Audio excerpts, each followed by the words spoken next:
ഇക്കഴിഞ്ഞ ഫെബ്രുവരി 27 മുതൽ ബംഗാളിലെ ഹിന്ദി സംസാരിക്കുന്ന വോട്ടർമാരെ വോട്ടർ പട്ടികയിൽ നിന്ന് അന്യായമായി നീക്കം ചെയ്യാൻ ഒരുങ്ങിയ ബംഗാൾ മുഖ്യമന്ത്രിക്കെതിരെ ആഞ്ഞടിച്ചപ്പോൾ ബി.ജെ.പി. നേതാക്കൾ രംഗത്ത്.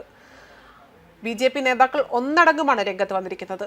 മമതയുടെ മുസ്ലിം പ്രീണനത്തിന്റെ ഏറ്റവും ഒടുവിലത്തെ ഉദാഹരണമാണ് ഹിന്ദു വോട്ടർമാരെ പട്ടികയിൽ നിന്ന് ഒഴിവാക്കുന്നതും. വ്യാജ വോട്ടർമാരെ തിരഞ്ഞുപിടിച്ച് ഇല്ലാതാക്കാൻ വേണ്ടിയാണ് ഇത്തരത്തിലൊരു നടപടി എന്നതാണ് തൃണമൂൽ കോൺഗ്രസ് ആരോപിക്കുന്നതും. എന്നാൽ അത് മാത്രമല്ല എന്നും വീണ്ടും ഹിന്ദുക്കളെ അടിച്ചമർത്തി ബംഗാൾ അടക്കി ഭരിക്കാനുള്ള മമതയുടെ കുതന്ത്രത്തിന്റെ ഫലമാണിതെന്നും, എന്നാൽ ഹിന്ദു വോട്ടർമാർ കൂടെ ഇല്ലാതെ ബംഗാൾ കൈയടക്കാൻ ഇനി മമതയ്ക്ക് സാധിക്കുമോ എന്നതൊരു വലിയ ചോദ്യചിഹ്നമായി തന്നെ നിഴലിക്കുകയാണ്. എന്നാൽ വോട്ടർ പട്ടികയിൽ മമതയുടെ തൃണമൂൽ കോൺഗ്രസ് കൃത്രിമത്വം നടത്തിയെന്ന് ആരോപിച്ചുകൊണ്ട് ബി.ജെ.പി. രംഗത്ത് വരികയും ചെയ്തു. ബി.ജെ.പി. പറയുന്നത് ഇങ്ങനെയാണ്: സംസ്ഥാനത്തെ വോട്ടർ പട്ടികയിൽ നിന്ന് ഹിന്ദുക്കളുടെയും ഹിന്ദി സംസാരിക്കുന്ന വോട്ടർമാരുടെയും പേരുകൾ ആസൂത്രിതമായി തന്നെ നീക്കം ചെയ്തു എന്നതാണ്. മുതിർന്ന ബി.ജെ.പി. നേതാവായ സുവേന്ദു അധികാരിയുടെ വാക്കുകളും ഇങ്ങനെയാണ്: വ്യാജ വോട്ടർമാരെ ഇല്ലാതാക്കുക എന്ന വ്യാജേനെ ടി.എം.സി. വ്യാജ വോട്ടർ പരിശോധന ക്യാമ്പയിൻ സംഘടിപ്പിക്കുകയാണ്. ബംഗാളി ഹിന്ദുക്കളുടെ വോട്ടവകാശം നിഷേധിക്കാനുള്ള വിശകലനമായ തന്ത്രത്തിന്റെ ഭാഗമാണിതെന്നും അദ്ദേഹം ആരോപിച്ചു. 2025 ഫെബ്രുവരി 27 മുതൽ ബംഗാളിലെ ഹിന്ദി സംസാരിക്കുന്ന വോട്ടർമാരെ വോട്ടർ പട്ടികയിൽ നിന്ന് അന്യായമായി നീക്കം ചെയ്തിട്ടുണ്ട് എന്നും അദ്ദേഹം പറഞ്ഞു.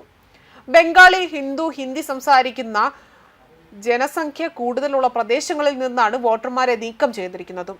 കൃഷ്ണനഗർ, ബഗ്ദ എന്നിവിടങ്ങളിൽ നിന്നാണ് ഏറ്റവും കൂടുതൽ പരാതികൾ ഉയർന്നു വന്നിരിക്കുന്നതെന്നും വ്യക്തമാവുകയാണ്.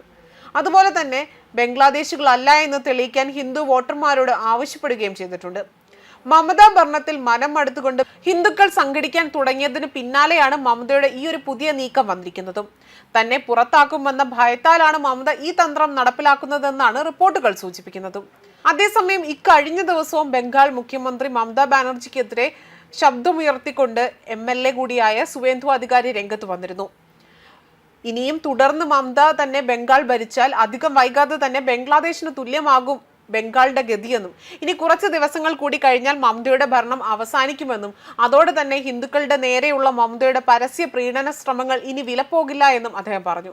അതേപോലെ തന്നെ മഹാകുംഭമേളയെ പോലും അവഹേളിച്ച മമതയെ ഹിന്ദു വോട്ടർമാർ നിഷ്കർണം തന്നെ തള്ളിക്കളയുമെന്നതിൽ യാതൊരുവിധ സംശയവുമില്ല. നമ്മുടെ രാജ്യം ഹിന്ദു രാഷ്ട്രമാകാൻ ഇനി അധിക നാളില്ല എന്നതായിരുന്നു ബി.ജെ.പി. നേതാവ് വ്യക്തമാക്കിയതും.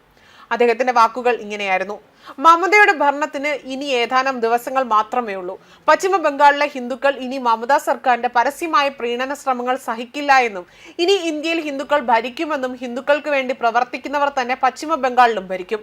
പശ്ചിമ ബംഗാളിലെ എല്ലാ ഹിന്ദുക്കളും വരാനിരിക്കുന്ന തിരഞ്ഞെടുപ്പിൽ ഒന്നിച്ചാൽ ടി.എം.സി. പരാജയപ്പെടും എന്നതായിരുന്നു അദ്ദേഹം വ്യക്തമാക്കിയതും. ന്യൂസ് ഡെസ്ക് കർമ്മ ന്യൂസ്.